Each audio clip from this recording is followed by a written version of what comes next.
Para makaiwas sa panggigipit ng mga magulang ko, pumili ako ng isang babaeng maputi, maganda, mahahabang binti, 1.7 metro, mukhang mature at cute, plus adorable at sexy. Nagpakasal ako sa isang babaeng para sa habang buhay. Akala ko si Miss Liu na maarte ay napilitan din dahil sa panggigipit kaya kami nagkuha ng sertipiko.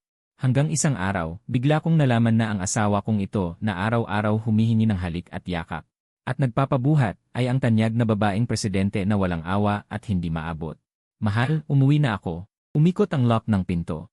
Isang matamis na boses, kasabay ng tunog ng mga yapak na tumatakbo, ang dumating. Katatapos ko lang ilagay ang huling ulam sa pinggan. Dalawang malambot na braso ang pumulupot sa baywang ko mula sa likod. Anong masarap na niluto mo ngayon? Amoy ko. Wow, sweet and sour pork ribs. Isang mabalahibong ulo ang kumiskis sa likod ko, parang isang malaking pusa na nagmamakaawa. Ako si Chen Yang, isang ordinaryong personal na chef. Ito sa likod ko. Ang cute kong pendant, ang asawa ko ng 3 buwan, si Liu Ruyan. Maghugas ka muna ng kamay. Handa na kumain. Inalog-alog ko ang pinggan at bahagya siyang tinulak ng siko ko. Huwag kang parang kuala na kumapit sa akin.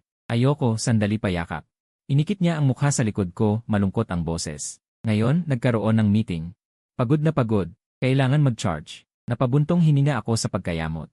Wala akong magawa kundi dalhin ang pinggan at hayaan siyang parang tagabuhat na kumapit sa akin habang lumipat kami sa kainan. Ang pagkikita namin ni Liu Ruyan medyo dramatic. 3 buwan na ang nakaraan. Kaming dalawa ay pinilit ng aming mga magulang sa dahilang kung hindi mag-aasawa, putulin ang relasyon. At sa pilitang pinag-date sa isang coffee shop, hanggang ngayon natatandaan ko ang itsura niya noon. Isang simpleng puting damit. Walang makeup, nakaupo sa tabi ng bintana, may hawak na isang baso ng lemon water. Medyo mailap ang mga mata. Mukha siyang kinakabahan. Ang mga daliri niya ay walang kamalay-malay na dumadaos-dos sa baso.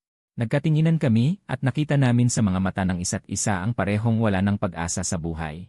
Para mapagbigyan ang pamilya, ako muna ang nagsalita. Tumango siya. Mahinang enen ang sabi. Parang natatakot na may magising sa malakas na boses. Ako rin, sabi ko at nagpakalat ng kamay. Paano kung magtulungan tayo? Itinaas niya ang ulo. Sa magagandang mata niya ay puno ng gulat. Peke na kasal, bawat isa ay makukuha ang kailangan. Paliwanag ko, ikaw ang solusyon sa panggigipit mo, ako ang solusyon sa akin. Pagkatapos ng kasal, walang pakialaman. Hiwalay ang ari-arian. Kapag tamang panahon, hiwalay na. Siyempre, kung sa tingin mo ay hindi angkop, sige. Hindi pa ako tapos magsalita, pumayag na siya agad. Ang bilis at desidido. Natigilan ako, at ganun wala pang 1 oras kaming magkakilala.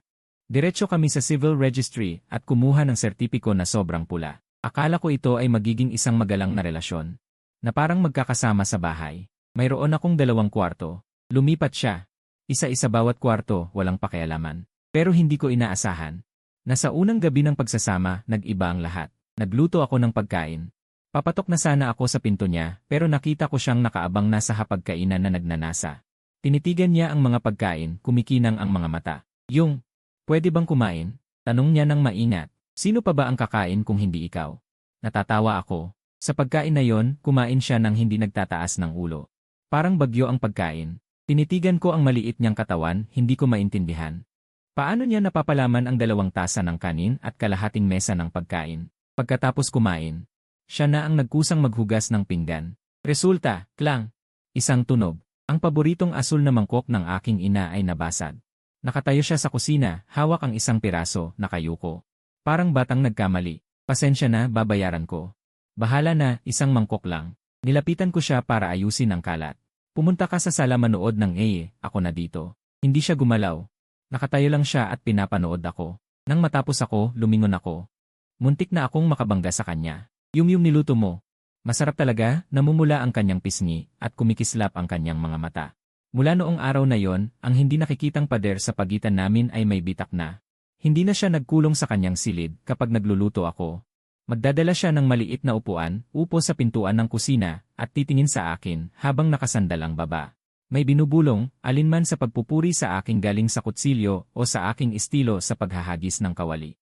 Sa aking mga luto, siya ang laging number 1 fan, kumakain hanggang sa mabilog ang tiyan. Tapos hahagupit sa sofa, dadaing-daing natataba na naman siya. Siya rin ang nangangasiwa ng lahat ng gawaing bahay, sa teorya, sa paglalaba. Kaya niyang mansahan ng rosas ang aking puting damit sa pagmok. Kaya niyang madulas at aksidenteng matumba ang aking succulents na inalagaan ko ng kalahating taon. Ang pinakakahindik-hindik, nangako siya na gagawa siya ng scarf para sa akin. Ngunit makalipas ang kalahating buwan, ang sinulid ay naging lambat na isda. Tignan ko ang mga nabasag na succulents, ang may mansang damit, at ang scarf na pwede ng diretsyo sa dagat para mangisda. Nakakainis at nakakatawa, sa huli ay napabuntong hininga na lang ako. At binawi ko na lang lahat ng gawain. Siya naman, parang munting buntot. Kung saan ako pumunta, sumusunod siya. Kapag nakaupo ako nagbabasa, inilalapag niya ang ulo sa aking hita para matulog. Kapag nanonood ako ng pelikula, inaagaw niya ang aking popcorn. Ang pinakamalala, sobrang klingi niya, araw-araw pag uwi galing trabaho, unang ginagawa ay bigyan ako ng malakas na yakap na tinatawag niyang charging. Bago matulog, kailangan ng good night kiss sa umaga bago lumabas. Kailangan din ng goodbye kiss. Akala ko noong una, siya ay isang medyo makakalimutin. Walang katiyakan na ordinaryong empleyado. Sinabi niya na nagtatrabaho siya sa isang katamtamang kumpanya bilang administrative. Araw-araw na trabaho ay mag-ayos ng files, makipag-away sa mga kasamahan, at makipagharap sa isang masungit na babaeng boss. Tinuruan ko pa siya ng mga patakaran sa kaligtasan sa opisina, tulad ng kung paano magtamad, kung paano magpasa ng sisi, kung paano makipaglaro ng tai chi sa boss. Seryoso siyang nakinig. At isinulat pa sa maliit na notebook, sabi gagamitin daw pag-uwi. Tiningnan ko ang kanyang mukhang inosente, at napuno ako ng pagnanais na protektahan siya. Isang bobong maliit na kuneho. Sa opisina, siguradong kakainin siya ng buhay. Anong iniisip ko? Ang lalim ng iniisip. Bumalik ako sa realidad dahil sa boses ni Liruyan. Nakapaglinis na siya ng kamay. Nakaupo sa tapat ko, nakakindat ang malalaking mata. Wala. Inilagay ko ang isang piraso ng sweet and sour pork sa kanyang mangkok. Iniisip ang aming munting pusa na matakaw. Binubuli ka ba sa opisina ngayon? Pumupungos siya. Malabo ang sabi, hindi naman, ang galing ko. Ikaw ang pinakagaling. Sagot ko ng paulang. At inilagay ko ulit ang isa pang piraso ng gulay, kainin mo rin ito, bawal magpili ng pagkain. Nagkunot ang kanyang ilong, ngunit sinunod niya at inilagay ang gulay sa kanyang bibig. Pagkatapos ng hapunan, nakatanggap ako ng tawag mula sa aking kababata na si Zhao Li, Yang Zi. Anong ginagawa mo? Sa kabilang linya, narinig ko ang kanyang maingay na boses. Kakain lang, maghuhugas ng pinggan. House husband. Tumawa ng kakaiba si Zhao Li, sabihin ko sayo, ang galing mo pala. Saan mo nakuha ang napakagandang asawa, at sobrang tapat sayo? Narinig ko sa nanay ko. Ang asawa mo, parang diwata ang ganda, pero mukhang medyo. Inosente. Anong sinasabi mo? Kumunot ang noo ko, totoo naman. Sabi mo, isa siyang tunay na white-collar worker. Bakit siya nahulog sayo? Dahil masarap ka magluto o dahil hindi ka naliligo? Umalis ka. Saway ko sa kanya ng may ngiti, ito ay tunay na pag-ibig. Sige na nga. Suminghal ng mapanlait si Zhao Li, pero seryoso. Saan nagtatrabaho ang asawa mo? 2 araw ang nakalipas, parang nakita ko sa Gomao area ang isang kamukhang kamukha niya. Ang aura, wow, parang reyna na naglilibot, may ilang nakaitim na suit sa paligid. Kumabog ang dibdib ko, Gomao. Parada ng reyna na alala ko si Liruyan na nakasuot ng panda pajama. Nakayakap sa unan at gumulong sa sofa, hindi magkatugma ang dalawang imaheng ito. Siguradong mali ang nakita mo, tiyak na itinanggi ko. Si Liruyan natin ay isang ordinaryong administrative assistant lang, duwag siya. Kapag may ipis tatalon pa siya sa akin parada ng reyna, hindi siya maligaw, ayos na. Tama rin naisip ni Zhao Li, baka kamukha lang. Pero Yang Zi, dapat kang magsikap ngayon sa lipunan. Hindi sapat na marunong ka lang magluto, ang trabaho mong private chef, maganda pakinggan freelance. Masama pakinggan hindi stable, huwag mong pahirapan ang babae, alam mo na. Daldal nagbaba ako ng telepono pero may kumirot sa puso ko. Mga salita ni Zhao Li magaspang pero may katwiran, si Liruyan ay isang mabuting babae. Sumusunod sa akin, dapat ko siyang bigyan ng mas magandang buhay, lumingon ako sa sala. Si Liruyan ay nakaupo sa carpet nanonood ng cartoons, nakayakap sa binili ko para sa kanya. Malaking Pikachu na laruan, tumatawa ng walang preno, walang hiya. Umiling ako at inalis ang hindi kapani-paniwalang ulat ni Zhao Li. Sa isip ko rin na siya. Nang matalo ang kontrabida sa kartoon, masaya siyang kumakaway at sumisigaw ng yehey. Ito ay isang batang hindi pa lumalaki, kinabukasan may malaking order ako. Ang kliyente ay isang ginoong Li, napaka-generous, nais akong magluto. Para sa isang private dinner party sa isang luxury subdivision sa silangan ng lungsod. Yun ding manor, nakita ko lang ito sa finance magazine dati. Sabi nila ang mga nakatira dito ay mayayaman at makapangyarihan, kahit sino ay makakapagpatigil sa ekonomiya ng lungsod. Para sa order na ito, naghanda ako ng sangkap isang araw bago. Si Liruyan ay tumulong sa akin, pero mas nakakagulo, inakala ang asin ay asukal. Muntik nang mahulog ang magandang wagyu, pinalabas ko siya sa kusina para maglaro sa sala. Asawa mo, ang galing mo, nakayakap siya sa pinto ng kusina, may puso ang mata.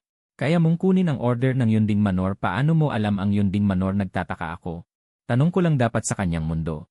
Hindi niya ito dapat alam na nigas ang katawan niya. Saglit na sumabog ang tingin. Narinig ko sa mga katrabaho, sabi nila.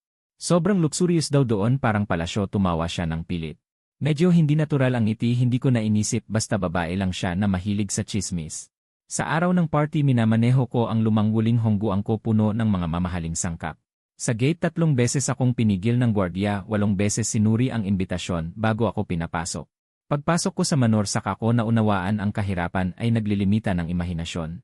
Bawat damo, bawat ladrilyo ay naglalabas ng halimuyak ng pera.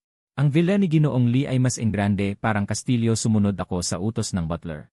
Pumasok ako sa kusina na mas malaki pa sa buong bahay ko at nagsimulang magluto.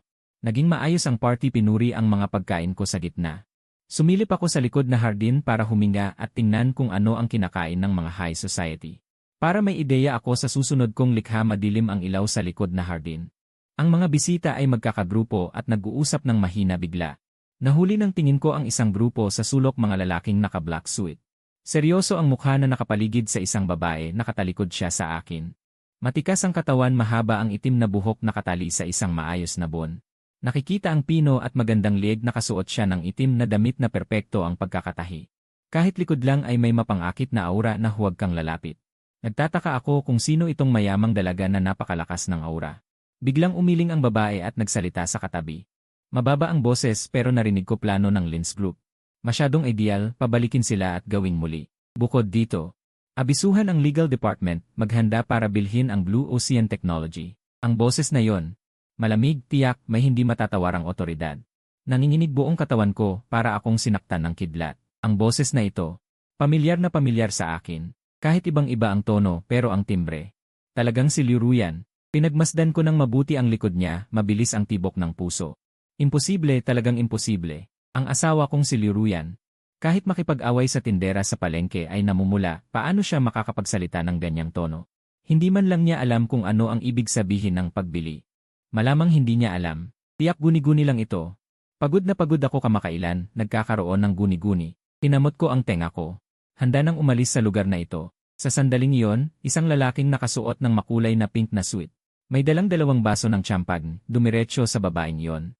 Liu, matagal na tayong hindi nagkita. Ngumiti ng masinsin ang lalaki, hindi ko inaasahan na makikita kita rito. Nabalitaan ko kamakailan na ang inyong kumpanya ay nagbibid sa lupa sa timog ng lungsod. Interesado rin ang aming Way Real Estate.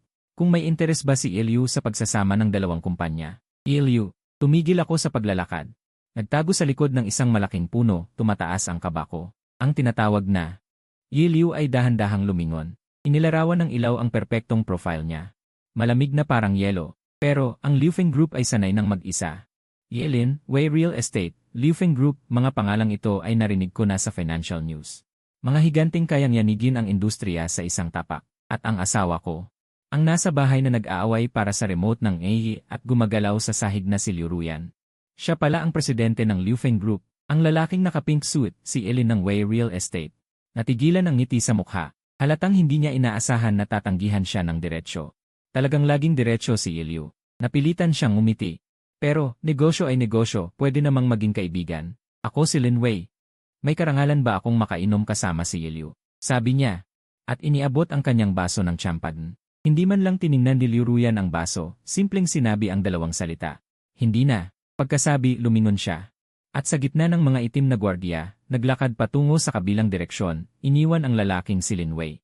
Nakatayo ng may baso, nanigas, maputla at asul ang mukha. Sumandal ako sa puno, parang nabaligtad ang mundo. Ang asawa kong hindi man lang makabukas ng takip ng bote. Na kailangan kong buhatin at yakapin ng mahina, ay isang matapang na presidente na nagpapaalpas sa mga kalaban. Ang empleyadang nagreklamo sa masamang ugali ng babaeng boss at nagturo sa akin kung paano magtamad, siya pala ang pinakamalaking boss. Kaya ang mga sinasabi niya sa akin araw-araw pag-uwi, "Honey, sinigawan na naman kami ng team leader," sabi niya may typo sa table ko. Honey, nag-company dinner kami, pinainom na naman ako ng marami. Masakit ang ulo ko, honey, may performance ang company anniversary. Pwede bang hindi ako pumunta? Natatakot ako. Lahat iyon ay acting lang. Isang malaking tandang pananong ang sumabog sa utak ko. Pinagmasdan ko ang kanyang papalayong likod. Ang Liu na naghahari sa negosyo, hindi maabot. At sa isip ko, ang babaeng nakasuot ng teddy bear pajama, yakap sa akin, sinasabing kailangan mag-charge. Na si Liu Ruyan, dalawang imaheng patuloy na nagtatakip, naghihiwalay. Parang ang aking pagkaunawa ay nakaranas ng hindi pa naganap na dagok. Nang gabing iyon, hindi ko alam kung paano ko natapos ang natitirang luto, kung paano nakauwi. Pagbukas ko ng pinto. Tulad ng dati, sumugod si Liu Ruyan, "Honey, nakauwi ka na. Pagod ka ngayon, nag-ihanda ako ng mainit na tubig para sa'yo sa banyo." Nakasuot siya ng kartoon pajama na binili ko para sa kanya. Basa pa ang buhok, mabango ang shampoo. Tinaas niya ang mukha. Ngumiti ng maliwanag, siya pa rin ang pamilyar, inosenteng si Liu Ruyan. Tiningnan ko siya, nanuyo ang lalamunan, walang salitang masabi. "Ano yon?" Napansin niya ang kakaiba sa akin, inabot ang kamay at hinawakan ang noo ko. "Ang sama ng mukha mo, pagod na pagod ka ba?" Hinawakan ko ang kamay niya. Malamig ang kamay niya. Tinitigan ko siya sa mga mata, isa-isang tanong. "Liu Ruyan, saan ka pumunta ngayong araw?" Nanigas ang ngiti niya. "Nag-overtime ako sa kumpanya ngayon." Nagsimulang umiwas ng tingin si Liu Ruyan. Sinubukan niyang bawiin ang kamay, pero mas hinigpitan ko ang pagkakahawak. "Ganoon ba?" Tinitigan ko siya. "Anong kumpanya?" "Yung admin ka. Yung may masungit na babaeng boss." Pababa ng pababa ang boses niya, hindi na siya makatingin sa mata ko. Binitawan ko ang kamay niya. Kinuha ko ang cellphone mula sa bulsa at nagbukas ng litrato. Yung litrato ko sa likod bahay. Nakapag-sneak shot ako ng isang side profile. Medyo malabo man, pero sapat na para makilala kung sino ang nasa litrato. "Ito, ikaw din ba?" Bumagsak ang tingin ni Liu Ruyan sa screen ng cellphone. Lumiit ang mga pupil niya at ang kulay ng mukha niya ay unti-unting nawala, nakikita ng mata. Naging maputla na parang papel. Tahimik na parang patay ang sala, tanging ang orasan sa dingding. Ang tanging naririnig na tunog. Matagal na lumipas, akala ko mananatili siyang tahimik. Saka siya nagsalita, tuyo ang boses na parang papel de liha. "Alam mo na pala." "Hindi ko alam." Umiling ako, ang boses ko ay may pagod na hindi ko namamalayan. Hindi ko alam na yung asawa kong hindi marunong magpalit ng bombilya ay ang presidente pala ng Liu Feng Group. Hindi ko alam na yung maliit na admin na nagrereklamo ng mababang sweldo. Gustong lumipat ng trabaho, na ang laman ng bank account niya ay baka mas malaki pa sa lahat ng perang nakita ko sa buhay ko. Lalo kung hindi alam. Yung taong hinahawakan ko tuwing gabi sa pagtulog, sino ba talaga sa inyo ang totoo? Ang mga salita ko ay parang kutsilyo. Tumatago sa puso niya. Nanginginig ang labi niya, agad na namumula ang mata. "Chen Yang, makinig ka, magpapaliwanag ako." "Paliwanag?" Napatawa ako ng mapait. "Magpapaliwanag ng ano? Na araw-araw kang nagpapanggap. Na para akong tanga na pinaglalaruan mo, masaya ba?" "Hindi naman." Mabilis siyang umiling, lumuluha na parang pumutok na kwintas. "Hindi ko sinadyang lokohin ka. Ito ang unang beses ko siyang nakita na umiyak, hindi yung iyak na pabiro o kunwari. Kundi totoong sakit, totoong takot. Ang puso ko. Parang may pumisil ng malakas, sobrang sakit. Pero naiisip ko yung mga perpektong pagganap niya. Lumalabas ang init ng ulo ko. Anong ibig mong sabihin? Lumapit ako ng isang hakbang. President Liu, President Liu. Bumaba ka sa iyong kinatatayuan, at nakikipaglaro ka sa akin na maliit na kusinero ng role-playing, para saan? Para maranasan ang buhay. O sa tingin mo madali akong lokohin? Hindi naman. Umiiyak siyang sumigaw. "Pagod lang ako, sobrang pagod. Ayokong iwi ang mga problema sa trabaho. Ayokong sa harap mo, ako ay ang Presidente Liu na araw-araw nag-isip. Nag-iingat, may suot na maskara. Gusto ko lang sa iyong harap. Maging isang ordinaryong Liu Ruyan, isang Liu Ruyan na walang iniisip, na pwedeng maglambing sa'yo. Mapag-alagaan mo." Ang iyak niya ay puno ng hinanakit at kawalan. Sa kumpanya. Natatakot, nirerespeto, at ginagamit ako ng lahat. Tinatawag nila akong Presidente Liu, ang tingin sa akin ay puro interes at paggalang. Ikaw lang. Ikaw lang ang tumatawag sa akin ng Ruyan-Ruyan, na nagagalit kapag masyado akong mapili sa pagkain, na nagkukwento ng mga biro. Na tinatrato ako bilang isang batang babae na nangangailangan ng alaga. Gusto ko ang luto mo, gusto ko ang amoy mo. Gusto ko ang pakiramdam na yakap mo ako sa pagtulog. Gusto ko ang bawat minuto na kasama kita. Natatakot ako. Natatakot ako na kapag nalaman mo ang pagkatao ko, tratuhin mo ako tulad ng iba, iisipin na hindi tayo pareho ng mundo. Iiwan mo ako." Umiiyak siya nang hindi na makapagsalita, lumuhod sa sahig. Yumakat sa sariling tuhod, nanginginig ang balikat, parang batang iniwan ng buong mundo. Nakikita siyang ganito, ang galit ko ay biglang nawala. Tama, bakit ako nagagalit? Galit ako dahil mayaman siya. Galit ako dahil mataas ang posisyon niya. Hindi yon. Ang ikinagalit ko ay ang pagtatago niya, ang pakiramdam na niloloko ako. Ngayon, naririnig ang iyak niya, bigla kong naunawaan. Hindi niya ako niloloko, pinoprotektahan lang niya ang sarili niya, ang relasyon natin na hindi madaling makuha. Dalisay na damdamin ang kanyang mataas na posisyong si Liu. Ang pagkakakilanlan para sa iba ay isang aura para sa kanya. Maaaring isang mabigat na tanikala, ngunit sa akin, sa wakas ay maaari niyang alisin ang tanikala. Gawing muli ang kanyang tunay na sarili. Lumapit ako at lumuhod sa harap niya. Inabot ko siya at niyakap. Ang kanyang katawan ay matigas at patuloy na nanginginig. Bobo, bumuntong hininga ako. Galit ako sa iyo dahil itinuturing mo akong tanga. Galit ako na wala kang sinasabi sa akin. Ngunit, tumigil ako saglit. Inabot ko ang kanyang luha, seryosong tumingin sa kanyang mga mata. Mas naawa ako sa iyo. Natigilan siya. Sa susunod, kapag ayaw mong maging siliw, umuwi ka na lang.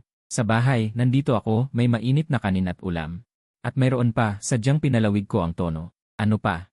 Tanong niya habang humihikbi, may isa pa isang human-shaped keychain na maaari mong isabit sa iyong sarili para mag-charge. Siya ay napatawa ng iade. Napatawa siya sa kabila ng luha. Inilubog niya ang kanyang ulo sa aking dibdib at mahigpit na niyakap ako. Para bang gusto niyang durugin ang sarili sa aking katawan. Chen Yang, ang galing mo. Ngayon alam mo na kung gaano ako kagaling kinurot ko ang kanyang pisngi. Kaya hindi mo na ako lolokohin sa susunod, hindi na. Hindi na talaga. Bulong niya sa aking dibdib, lahat ng password ko, sasabihin ko sa'yo. Ayaw ko ng iyong password. Umiling ako, ikaw lang ang gusto ko. Nang gabing iyon, matagal kaming nag-usap. Sinabi niya sa akin. Siya pala ang tagapagmana ng Liufeng Group. Mula pagkabata ay pinalaki bilang susunod na pinuno. Sa kanyang buhay. Maliban sa pag-aaral ay trabaho. Walang kaibigan, walang libangan. Hanggang sa makilala niya ako, sa unang pagkakataon naramdaman niya na ang buhay ay maaaring maging makulay. Sinabi rin niya sa akin na ang lalaking nagngangalang Lin Wei ay kanyang karibal sa negosyo. At isa rin sa mga arranged marriage prospects ng kanyang ama. Galit na galit siya sa kanya. Kaya bakit ka pumayag na magkunwaring kasal sa akin, yan ang pinaka-curious kong tanong. Namula ang kanyang mukha, nagalinlangan ng matagal, saka mahinang nagsalita. Dahil inimbestigahan kita. Pinilit ako ng tatay ko na pumunta sa blind date.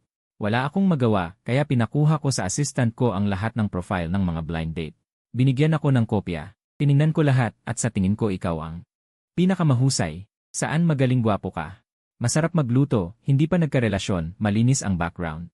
Ang pinakamahalaga, lumapit siya sa tainga ko at mahinang nagsabi.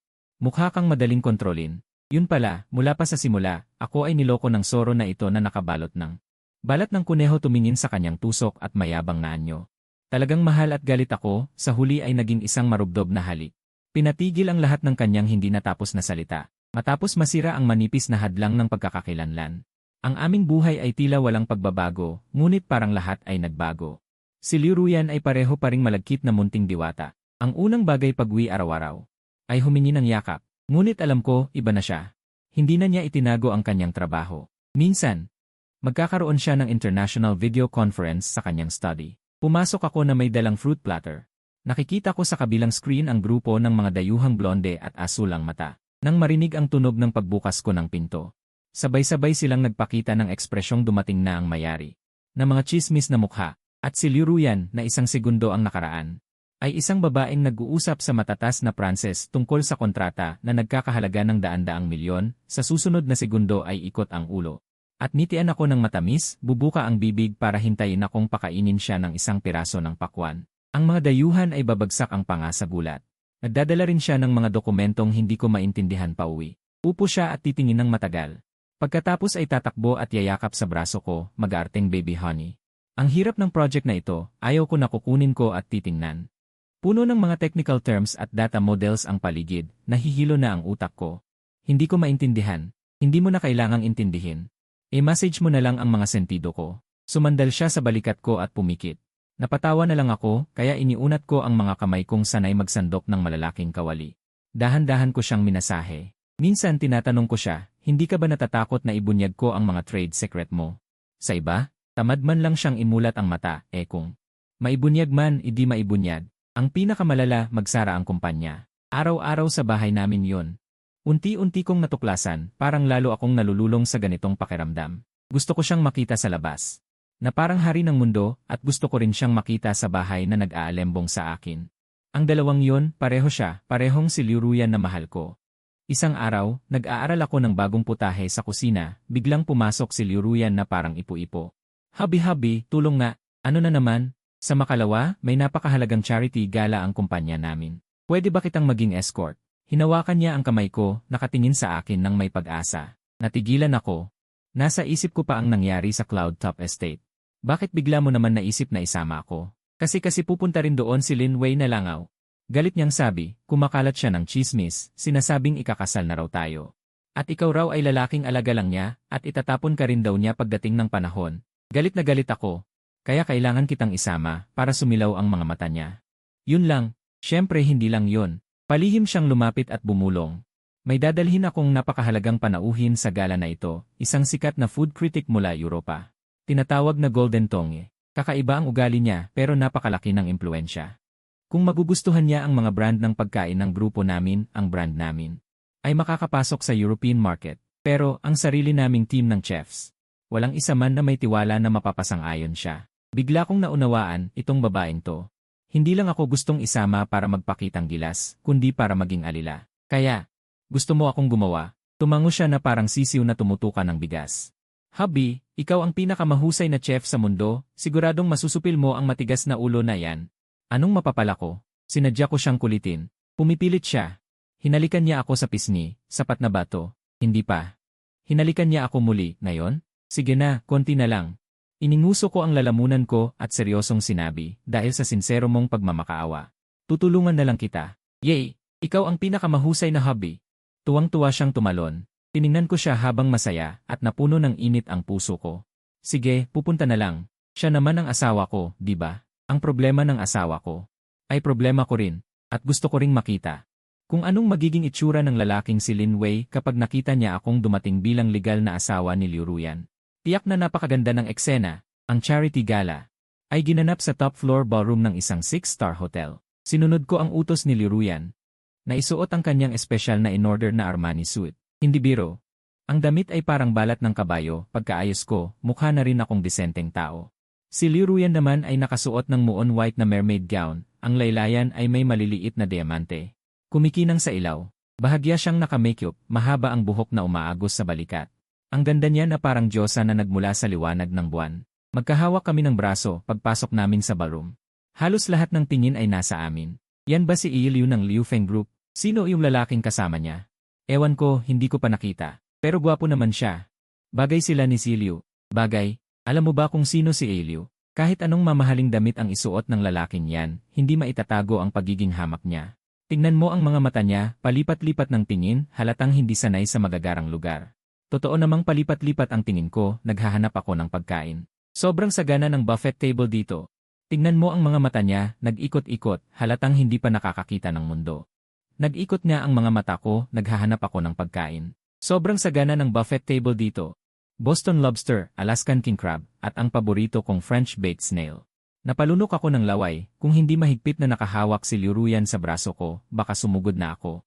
Sa sandaling yon, may isang di kaaya-ayang boses na nagsalita, hindi ba ito si Liu? Talagang nagliliwanag ka ngayon. Si Lin Wei, may hawak na isang basong red wine, ay lumapit ng pasuray-suray. Suot niya ngayon ang isang puting suit, ang buhok ay makintab na makintab, hindi ko alam kung ilang kilo ng hair gel ang ginamit niya. Ang kanyang tingin ay dumaan sa akin, puno ng walang tagong paghamak at pag-alipusta, at ito naman ay, hindi mo ba ipapakilala, si Liu? Lumamig ang mukha ni Liu Ruyan, lalo niyang hinigpitan ang pagkakahawak sa braso ko. Si Lin, ito ang aking asawa, si Chen Yang. Asawa? Parang ang nakarinig si Lin Wei ng isang malaking biro, siya ay tumawa ng labis-labis. Si Liu, ang biro mo ay hindi talaga nakakatawa. Yan. Iniabot niya ang kanyang daliri, halos itusok na sa ilong ko, isang kusinero na buong araw ay umiikot sa kalan. Karapat-dapat ba sayo? Si Liu, alam kong hindi mo ako gusto. Ngunit hindi kailangang kumuha ng ganyang klase ng tao para maging harang, di ba? Kapag kumalat ito, ang mukha ng iyong Liu Feng Group, kailangan pa ba? Ang kanyang boses ay hindi mahina. Ang mga tao sa paligid ay napatingin, nagtuturo at nagbubulungan. Naramdaman ko, ang katawan ni Liu Ruyan ay bahagyang nanginginig, hindi dahil sa takot, kundi sa galit. Pinatong ko ang aking kamay sa kanya, sinenyasan siyang huminahon muna. Pagkatapos ay humakbang ako, humarang sa kanya, at direktang tumingin sa mga mata ni Lin Wei. Ikaw si Lin, tama ba? Ngumiti ako, ipinakita ang aking mapuputing ngipin. Kung karapat-dapat ako sa aking asawa, tila hindi mo na kailangang husgahan. Gayunpaman, may isang bagay akong gusto malaman. Ano yon? Walang isip na tanong ni Lin Wei. Ang suit mo, rentahan lang, di ba? Lumapit ako sa kanya. Ibinaba ang boses, tingnan mo yan, may tagpa mula sa dry cleaner na hindi pa natatanggal. At ang buhok mo, ang bigat ng amoy ng hair gel na ginamit mo, mababang klase na pabango. Nakakasawa sa utak ko. Ang Wei real estate ba ay ganoon kahirap? Hindi man lang makapagbigay ng desenteng kasuotan. Para sa sarili nilang siye, agad na naging kulay atay ng baboy ang mukha ni Lin Wei. Walang isip niyang hinawakan ang kanyang kwelyo, at inamoy ang kanyang buhok, ang itsura niyang nagkasala. Ay sobrang katawa-tawa. May mga abang tawa na nanggaling sa paligid. Kasinungalingan. Nagalit at napahiya si Lin Wei, itinuro ako at sumigaw, sino ka ba? At nangangahas kang mag-utos dito. Security, nasaan ang security? Iligaw ang taong ito na hindi alam kung saan galing palabas. Ilang security guards ang lumapit nang marinig ang ingay, mukhang nahihirapan. Sa isang banda ay si Eileen ng Wei Real Estate. Sa kabilang banda ay si A. Liu ng Liu Feng Group, hindi nila kayang saktan ang sinuman. Sino ang mangahas na galawin siya? Ang malamig na boses ni Liu Ruyan ay narinig. Lumabas siya mula sa likuran, ang kanyang mga mata ay parang mga patalim na binasa sa yelo. Direktang tumitig kay Lin Wei, binabalaan kita. Ito ang aking asawa, ang tanging legal na asawa ko sa ilalim ng batas. Kung muli mo siyang aalipustahin, huwag mong sisihin kung hindi ako magiging magalang. Natahimik si Lin Wei sa kanyang presensya, saglit na hindi makapagsalita. Sa gitna ng pagkakapatong-patong ng sitwasyon, may ingay na nanggaling sa pintuan ng banquet hall. Isang puting buhok, masiglang matandang dayuhan na napapaligiran ng maraming tao ay pumasok. Si Pierre. Dumating na siya. Diyos ko, talaga namang golden tong ni Pierre. Kusang naghiwalay ang mga tao. Ang matandang si Pierre may hawak na baston. Ang kanyang mga mata ay matalas na tumitingin sa paligid. Ang kanyang mukha ay may bahid ng hindi madaling mapansing pagmamataas. Siya ang mahalagang tao na sinabi ni Liu Ruyan. Ang general manager at head chef ng hotel, pawis na pawis, ay lumapit, yumuyuko at sumusunod. Mukhang labis na nagpapasikat, Pierre, maligayang pagdating. Naghanda kami para sa inyo ng pinakamataas na antas ng French cuisine, hinihiling naming tikman nyo. Hindi man lang sila tiningnan ni Pierre. Dumiretso sa buffet table, kumuha ng isang silver fork at walang piling sumalok ng isang piraso ng pinakamahal na caviar cake at inilagay sa kanyang bibig. Umunguya siya ng 2 beses. Agad na kumunot ang kanyang noo. Pumutak, walang pakundangan niyang iniluwa ang cake sa napkin.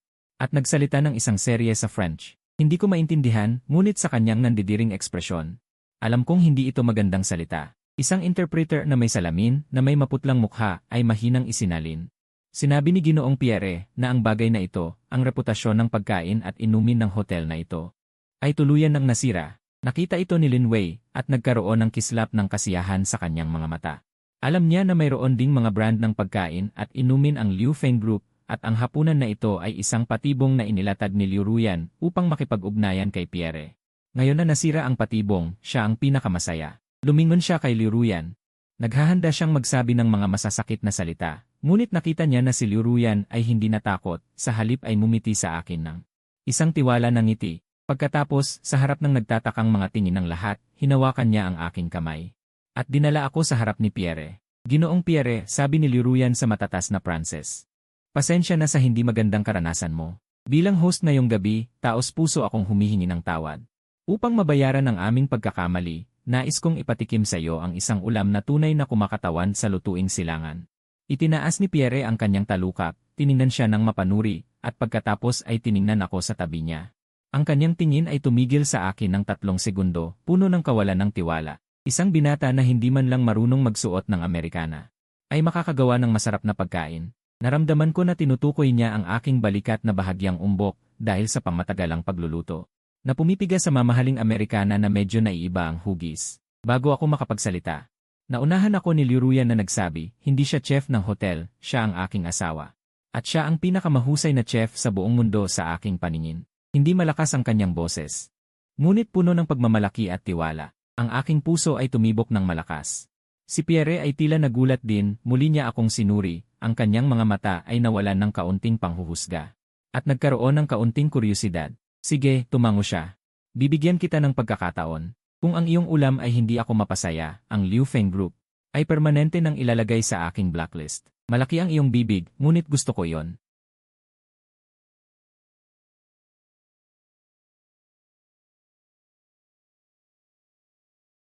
Sa kusina, ang head chef na kanina ay pinagalitan ni Pierre. Ay nakaupo sa isang sulok na malungkot. Ang kusina ay magulo, ang lahat ay nababahala. Nang makita nila akong pumasok, lahat ay natigilan. Sino ka? Isang chef ang nagtanong ng may pag-iingat. Gagamitin ko ang inyong kusina. Hindi na ako nagsalita pa. Diretso akong pumunta sa lugar ng mga sangkap. Ang dila ni Pierre na nakatikim na ng lahat ng mamahaling pagkain ay mahirap nang mapabilib sa ordinaryong mamahaling sangkap. Upang siya ay masakop, kailangan kong gumamit ng hindi pangkaraniwang taktika. Ang aking mga mata ay mabilis na kumislap.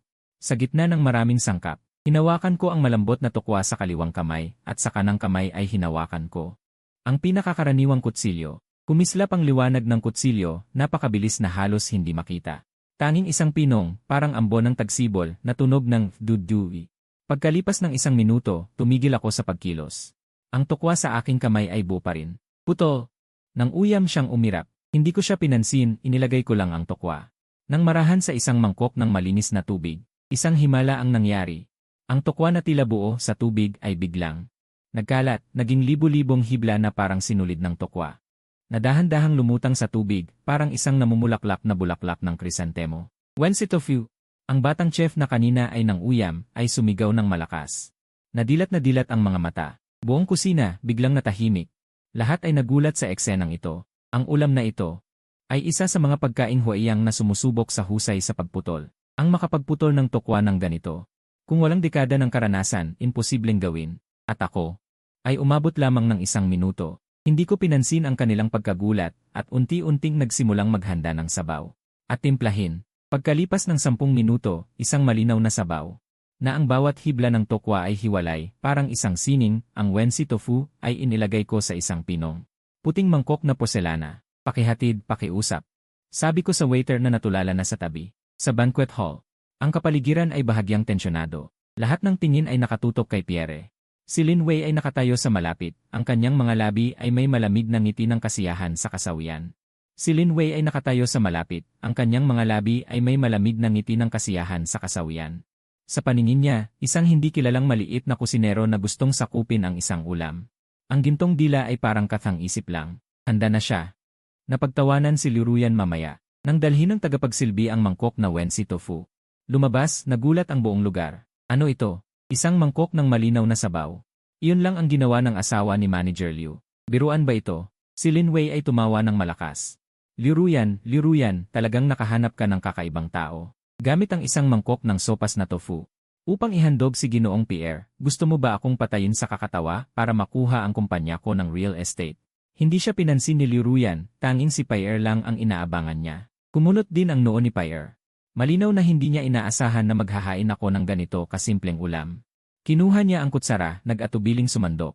Nang lumubog ang kutsara sa mangkok, lumitaw ang mga hibla ng tofu na parabang namumukadkad na krisantemo sa harap ng lahat. Diyos ko! Napasigaw si Pierre sa gulat. Sa kanyang mga matang nakakita na ng lahat ng pagkain sa mundo, unang beses siyang nagpakita ng tunay na pagkagulat.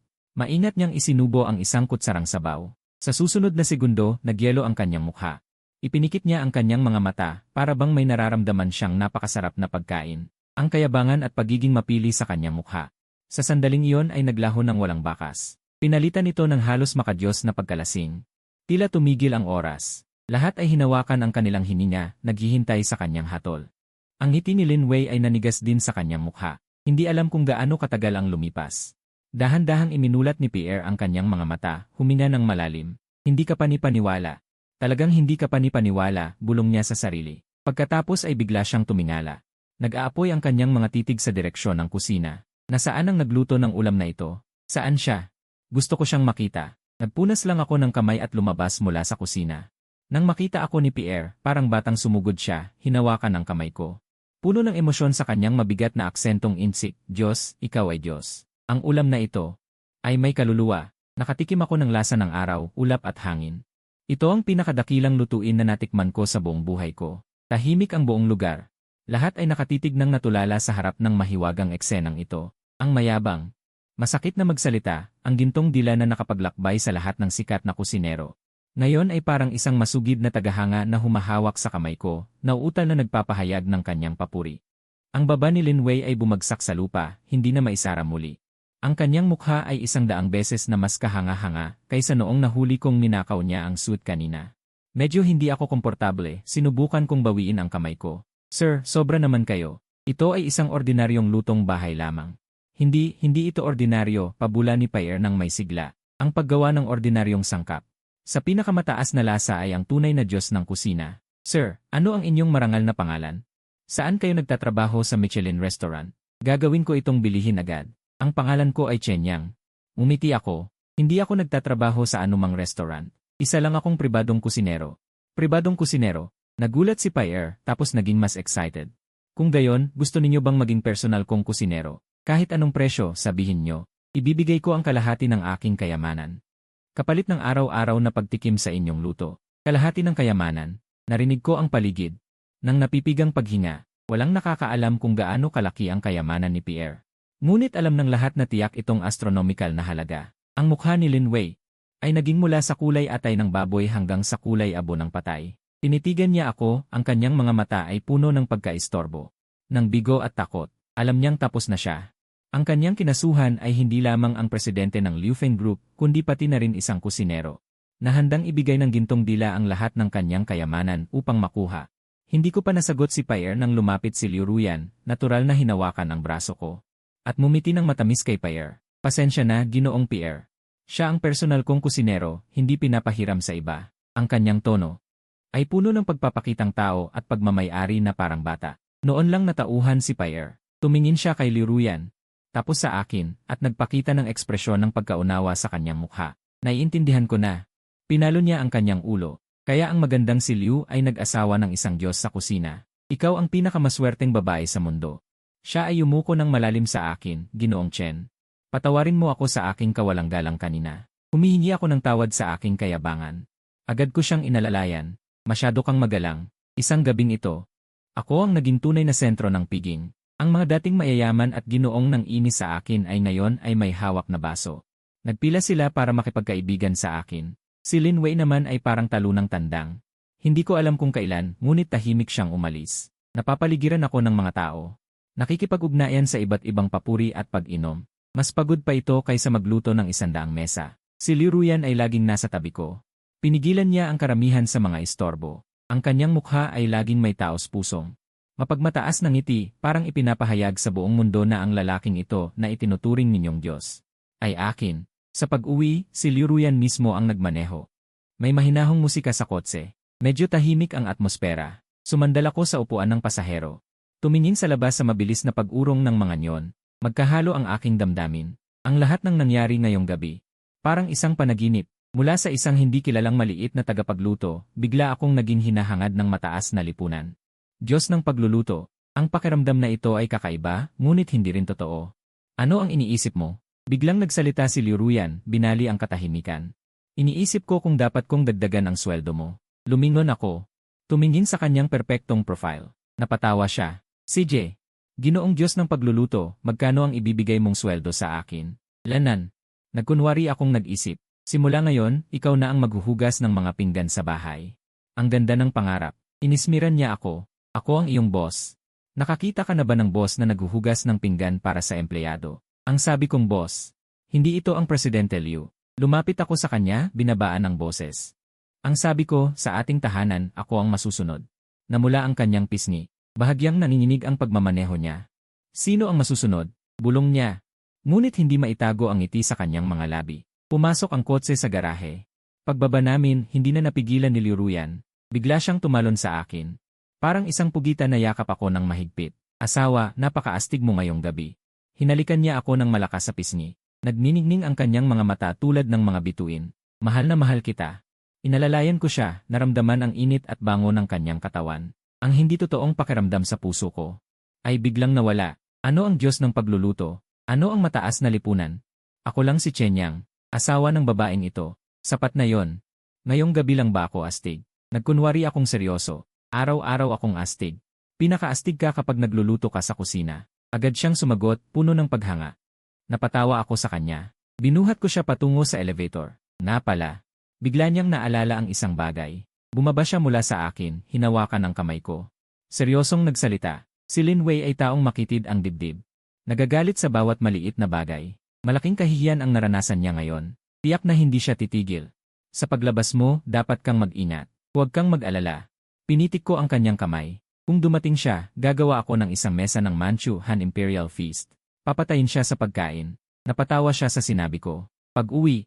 Pagkatapos maligo, naghigaan kami sa kama. Si Liu Ruyan, tulad ng dati, Gumulong sa aking mga bisig, humanap ng komportableng posisyon. Chen Yang. Bigla niyang tinawag ang pangalan ko. Salamat. Para saan? Salamat, dahil handa kang pumasok sa mundong hindi ko gusto para sa akin. Malungkot ang boses niya. At salamat din dahil hindi ka nagbago dahil sa aking pagkatao. Pinalakas ko ang yakap ko, mas hinigpitan siya. Tanga. Ano ang sinasabi mo? Mag-asawa tayo. Mag-asawa. Kumapit siya sa aking dibdib, parang pusang kontento. Chen Yang. May tanong ako sa'yo. Itanong mo, kung hindi ako ang CEO ng Liu Feng Group, isa lang akong ordinaryong at medyo clumsy na babae. Magugustuhan mo pa ba ako? Hindi ako sumagot agad. Tumingin ako sa kanya, nakayuko. Sa dilim, hindi ko makita ang ekspresyon ng kanyang mukha, pero naramdaman ko. Ang tensyon ng kanyang katawan at ang bilis ng kanyang paghinga. Natatakot siya. Yumuko ako. At hinalikan ko ng marahan ang kanyang noo. Ang gusto ko ay hindi kailanman ang si Liu. Ang gusto ko ay si Liu Ruyan na nagtatampo dahil hindi makakuha ng sweet and sour pork ribs. Si Liu Ruyan na nagpapakulay ng pink sa aking puting kamiseta. Si Liu Ruyan na matalino at malakas, sumusuporta sa lambat. Ang gusto ko ay ikaw lang. Ang kanyang katawan ay unti-unting nag-relax sa aking mga bisig. Naramdaman ko ang mainit na likido na tumutulo sa aking dibdib. Chen Yang, narinig ko ang kanyang boses na may luha. Cheater ka. Paano ka naman marunong magsalita ng mga sweet words? Hindi ito sweet words. Inangat ko ang kanyang mukha, tinitigan ko ng seryoso ang kanyang mga mata. Ito ang totoo. Pagkasabi ko, hinalikan ko siya. Buong gabing tahimik. Mabilis na bumalik sa normal ang buhay. Pero ang paghihiganti ni Lin Wei ay mas mabilis kaysa sa inaasahan ko. Hindi siya nangahas na direktang saktan ako o si Liu Ruyan. Sa halip, pinuntirya niya ang pinagmumulan ng aking kabuhayan, ang aking propesyon. Sa isang gabi, kumalat ang mga negatibong balita tungkol sa akin sa internet. Pasabog. Ang tinaguriang background ay isang pabrika ng itim na puso. Hindi alam ang pinagmulan ng mga sangkap. Nakababahala ang kalagayan ng kalinisan. Malalimang pagsisiyasat, ang Master Chef Chen na sumikat sa charity gala ay isang umasa sa asawa na lalaki. Ang mga dating kliyente ay nagkakaisa sa akusasyon na ang serbisyo ni Chen Yang ay hindi tugma sa reputasyon. Mataas ang singil, mahina ang kalidad ng pagkain. Ang mga artikulong ito ay napakadetalyado. Nilagyan ng mga nakapis na larawan na nakakagulat, tulad ng aking malinis na kusina. Na-edit upang magmukhang isang tambakan. Ang mga premium na sangkap na binili ko mula sa lehitimong supplier ay sinabing smuggled goods na hindi alam ang pinagmulan.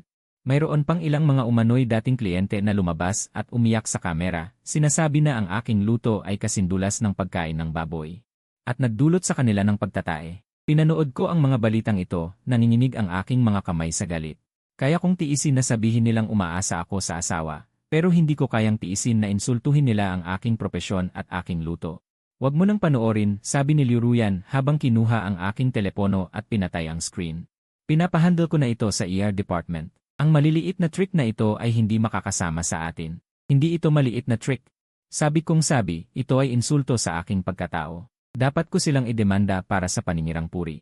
Alam ko, huwag kang mag-alala, yumakap sa akin si Liu Ruyan.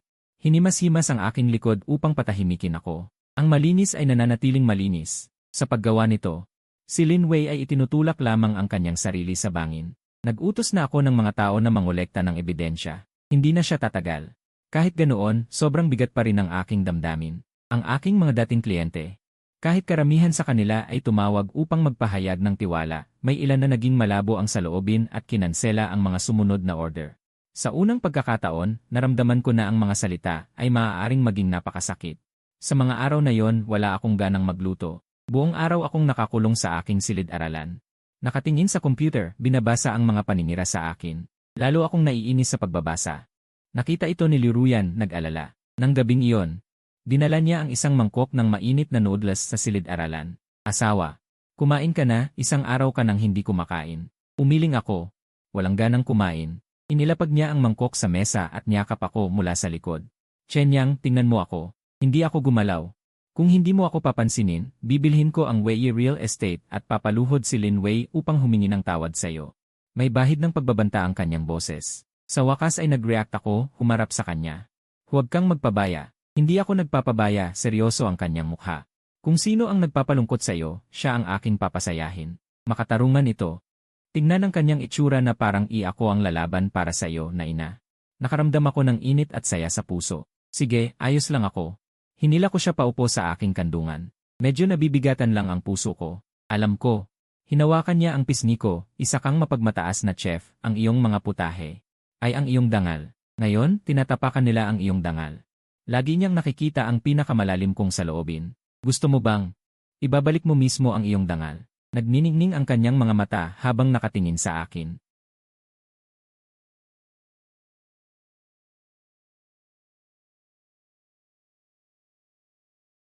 Walang matatago. Livestream, natigilan ako. Magandang ideya yan. Desisyon na, pumalakpak siya. Papuntahin ko na ang koponan ko para maghanda, 8:00 ng gabi bukas. Sa kanyang preskong estilo. Parang may malaking bato sa dibdib ko na biglang lumuwag. May asawang ganito, ano pa ang hahanapin? Livestream lang naman? Gawin na. Kinabukasan, 8:00 ng gabi, nagsimula ang livestream. Ginamit ni Liu Ruyan lahat ng plataporma ng Liufeng Group. Pagbukas pa lang ng aking livestream, biglang umabot sa milyon-milyon ang manonood at patuloy pang dumadami ng nakakatakot. Lahat ng uri ng komento sa chat. Kumakain ng popcorn, tingnan natin kung ano itsura ng sikat na soft rice na lalaki. Sabi nila sobrang pangit daw ng luto niya, totoo ba? Hoy nasa taas. Ako ang biktima, huling kain ko ng luto niya, 3 araw akong naospital. Liray, halatang bayad na troll, magpakita ng medical certificate kung kaya. Suportahan si Master Chen, sagutin ang mga basher, naniniwala kami sa'yo. Nakasuot ako ng malinis na chef uniform, nakatayo sa kusina ko na binansagang basurahan. Ipinakita ng 360-degree camera. Bawat sulok ng kusina, makintab na kalan, maayos na kagamitan. Walang alikabok na sahig. Magandang araw, ako si Chen Yang. Isang chef, tahimik akong nagsalita sa camera. Maraming chismis tungkol sa akin online. Ngayon, nag-livestream ako para sa isang dahilan lamang. Gusto ko kayong panoorin habang nagluluto ako ng isang putahe. Wow! Napakalinis ng kusina, mas malinis pa sa mukha ko. Saan galing ang itim na kusina? Bulag ba ang nagkalat ng kasinungalingan? Huwag magpalinlang sa itsura, baka panlabas lang ang ganda. Hindi ko pinansin ang chat, diretsyo kong ipinakita ang lulutuin ko, kailan na may tubig na repolyo. Ang putahing ito, parang simple, pero isa ito sa pinakamataas na klase ng sabaw sa Sichuan cuisine. Sobrang sumusubok sa kakayahan ng chef. Sa harap ng lahat, nagsimula akong gumawa ng sabaw. Gamit ang matandang inahing manok, matandang pato, Yunnan ham, dried scallops, pork knuckle, at iba pang sangkap, pinakuluan ko ng ilang oras. Tinanggal ang bula, nakuha ang malapot na sabaw. Pagkatapos, giniling ko ang pork tenderloin at chicken breast. Hiwalay, ginawang paste, 3 beses gamit ang proseso ng pagsalaysay. Upang maalis ang lahat ng dumi at mantika sa sabaw. Sa wakas, ang dating malapot na sabaw ay naging malinaw na parang tubig. Diyos ko, anong mahika ito? Paano naging malinaw ang sabaw? Ito ba ang sikat na pagsalaysay ng sabaw? Ang galing! Binabawi ko ang sinabi ko. Antas master talaga ang operasyon. Susunod, ang pagproseso ng repolyo. Pinili ko ang pinakamalambot na puso ng repolyo, binlansya, pinalamig. Ibinabad sa tubig. Upang sumipsip ng lasa ng sabaw. Sa wakas, inilagay ko ang puso ng repolyo sa mangkok. Binuhusan ng kumukulong malinaw na sabaw. Isang putahing tila payak ngunit puno ng lubos na dedikasyon. Kailan na may tubig na repolyo, tapos na. Malinaw ang sabaw. Luntian ang puso ng repolyo, ilang goji berries bilang dekorasyon, parang watercolor painting. Mga kaibigan, binuhat ko ang mangkok sa kamera. Tapos na ang aking putahe. Hindi ko mapapakain ang bawat isa sa inyo. Sa pamamagitan ng screen, pero gusto kong mag-imbita ng isang tao na tumikim para sa inyo. Habang nagsasalita, inilipat ko ang kamera sa tabi. Si Liu Ruyan, nakasuot ng pambahay. Walang make-up, nakatitig ng may pananabik sa putahe, halos tumutulo ang laway. Hoy, hindi ba yon si Liu Ruyan, si ng Liufeng Group? Paano siya nandito? At nakaganito? Kaya pala mag-asawa nga sila. Naku, babaeng si at ang kanyang asawang simpleng tao, anong klaseng pag-ibig ito? Na-excite ako, biglang bumulusok ang chat, halatang hindi inaasahan ni Liu Yanru. Nabigla kong itutok ang kamera sa kanya, natigilan siya, namulang. Mukha niya bigla, tingnan mo. Bakit ako tinititigan mo, kumain ka na, tinulak niya ako. Ngumiti ako, sumalok ng isang kutsarang sabaw, inilapit sa kanyang bibig. Halika, asawa, tikman mo. Nag-alinlangan siya, sa harap ng milyon-milyong netizens sa buong bansa, ibinuka ang kanyang bibig. Ininom ang kutsarang sabaw, sa sumunod na segundo, naging maliwanag ang kanyang mga mata, napakasarap. Masayang-masaya ang ekspresyon niya, puro natural na reaksyon, ang sarap ng sabaw.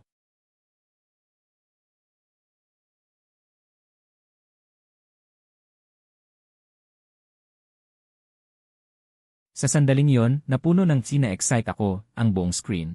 At, napakatamis, tuluyan akong nalunod, alam ko. Nanalo ako, natalo rin si Lin Wei, talo na talo. Pagkatapos ng live stream, lumingon ng 180 degrees ang opinyon ng publiko sa internet. Ang kwento ng pag-ibig namin ni Liu Yanru, ginawang iba't ibang bersyon ng mga biro at nobela ng mga netizens. Sumikat sa buong internet, ang aking mga booking bilang pribadong chef, diretsong umabot sa katapusan ng susunod na taon. Ang stock price ng Liu Feng Group dahil sa matagumpay na public relations na ito, nagkaroon ng panibagong pagtaas. At si Lin Wei at ang kanyang Wei Real Estate, naging parang daga na pinagkakaguluhan, ang ebidensyang binili niya ng mga troll para siraan ako. Ay nahukay, ang iskandalo ng tax evasion ng kanyang kumpanya ay sumunod na lumantad. Di nagtagal ay nakatanggap siya ng abiso ng pagsisiyasat mula sa mga otoridad, sabi nila. Noong araw na dinala siya, paulit-ulit siyang bumubulong, imposible. Isang kusinero lang, paano ito mangyayari, lahat ng ito? Wala na akong kinalaman, ako pa rin ako, araw-araw para sa aking asawang mahilig sa pagkain. Nag-imbestiga ng mga bagong putahe, sa araw na ito, naghahanda ako ng hapunan sa kusina. Tumawag muli ang aking kaibigang si Zhao Li, ang boses niya ngayon ay hindi na maingay. Araw-araw para sa aking asawang mahilig sa pagkain, nag-imbestiga ng mga bagong putahe, sa araw na ito. Naghahanda ako ng hapunan sa kusina, tumawag muli ang aking kaibigang si Zhao Li, ang boses niya ngayon. Ay hindi na maingay, kundi may panginginig na parang nananaginip Yang Zi, ano yon, kakapanood ko lang ng balita. Forbes cover na utal siya. Sabi mo yon, habang naghihiwa ako ng gulay, mahinahon kong sinabi. Diyos ko, sa wakas ay nahimasmasan si Zhao Li, sumigaw ng napakalakas. Ang asawa mo ay si Liu Yanru, iyong bilyonaryang si Liu Yanru. Pinakasalan mo ang pinakamayamang babae sa Asia, itinago mo pa sa akin, sinabi mo siya ay isang maliit na administrative staff lang. Chen Yang, magkaibigan pa ba tayo? Inilayo ko ang telepono. Kinamot ang aking tenga. Naubusan na ng pasensya si Zhao Li, alam mo ba kung paano ko ginugol ang mga nakaraang araw? Araw-araw kong pinapanood ang balita ninyong dalawa, inggit, at sa parehong oras, naiisip ko kung bakit pamilyar ang pangalang Master Chen. Hindi ko pinangarap na ikaw yon, ano ang nararamdaman mo ngayon? Nasa tuktok ng buhay, pinakasalan ang magandang mayaman, ang sarap ba ng pakiramdam? Tumigil ako sa paghihiwa ng gulay, nag-isip, nasa tuktok na ba ako ng buhay? Mukhang, ang sarap ba, mukhang hindi naman. Lumingon ako sa sala, si Liu Yanru ay nakasuot ng aking malaking shirt, nakaupo sa carpet na naka-cross legs. Kumakain ng chips habang nakikipag-away sa kanyang mga kasama sa laro, marunong ba kayong maglaro? Sumunod ang support, patay na ako, Galit niyang inihagis ang controller, nahulog ang mga piraso ng chips sa kanyang damit, nakita ako. Bigla siyang nagpanggap na kaawa-awa, iniabot ang kanyang dalawang kamay, asawa. Inaapi nila ako, lumapit ako, hinila siya. Pinagpag ang mga piraso sa kanyang damit, malaki ka na, para ka pang bata. Wala akong pakialam, gusto ko lang ng yakap, sumabit siya sa akin na parang batang matigas ang ulo. Napayakap na lang ako sa kanya, at sinabi kay Zhao Li sa kabilang linya, wala naman akong nararamdaman. Ang tanging problema ko ngayon, sobrang dikit ng asawa ko, wala na akong oras magluto. Sa kabilang linya, nagkaroon ng mahabang katahimikan, at saka. Isang sigaw na puno ng sakit, di Nina, nagyayabang ka. Hayagang pagyayabang yan. Umiti ako at pinatay ang tawag. Tumingin ako sa baba, nasa kandungan ko siya, nakatingala at nakangiti sa akin. Sino bang dikit? Wala naman akong ganun. Talaga? Nagtaas ako ng kilay. Yung kanina, sino yung nagwawala ng patayin sa laro? Tactical retreat yon. Nagmamatigas siya sa depensa. Sage, tama ka na. Tinalong ko siya at naglakad papunta sa malaking bintana. Sa labas, kumikislap ang mga ilaw ng lungsod, maningning pero malayo. Ngunit sa mundo ko, tanging ang mainit at buhay na taong ito sa aking mga braso, na maraming iyakan at tawanan at lambingan. Chen Yang, mahal kita, alam ko. Iniyuko ko ang ulo at hinalikan siya sa labi. Mahal din kita, Presidente Liu. Natigilan siya sandali. At saka tumawa ng nanginginig sa aking kandungan. Mas gusto ko kapag tinatawag mo akong asawa. Sige, asawa. Saka, bonusin. Makalipas ang isang buwan, palihim akong niyaya ni Zhao Li para magkita. Yang Zi. May ipapakita akong malaking bagay sa'yo. Kinuha niya mula sa bag ang isang hardcover na libro at inihampas sa mesa. Tiningnan ko ng mabuti, title, Ang Chef na Mahal ng Bilyonaryang Si. May akda, Lei Zhenyu. Itinuro ni Zhao Li ang pangalan ng may akda. Mayabang na mayabang, ano sa tingin mo? Ginawa ko itong kwento batay sa inyong dalawa. Ngayon ito ang bestseller sa website. Sa lalong madaling panahon, makakamit ko ang financial freedom at makakapag-asawa ng mayamang babae. At aakyat sa tuktok ng buhay. Walang ekspresyon kong binuksan ang libro, unang kabanata, unang linya. Chen Yang, isang malamig na chef na may 8-pack abs. Palaging may 3 bahaging lamig, 3 bahaging panunuya, at 4 na bahaging walang pakialam sa kanyang mga labi. Tahimik kong isinara ang libro, at kinuha ang baso ng tubig sa mesa. Zhao Li. Hoy, hoy, hoy. Ano nang gagawin mo? Huwag kang mainit. Ang sining ay nagmumula sa buhay. Pero mas mataas pa sa buhay. Ginawa ko ito para sa dramatic conflict. Hindi ako nagsalita. Tanging dahan-dahan kong ibinuhos ang isang basong tubig sa kanyang ulo na may kalahating kilo ng hair gel. Wakas,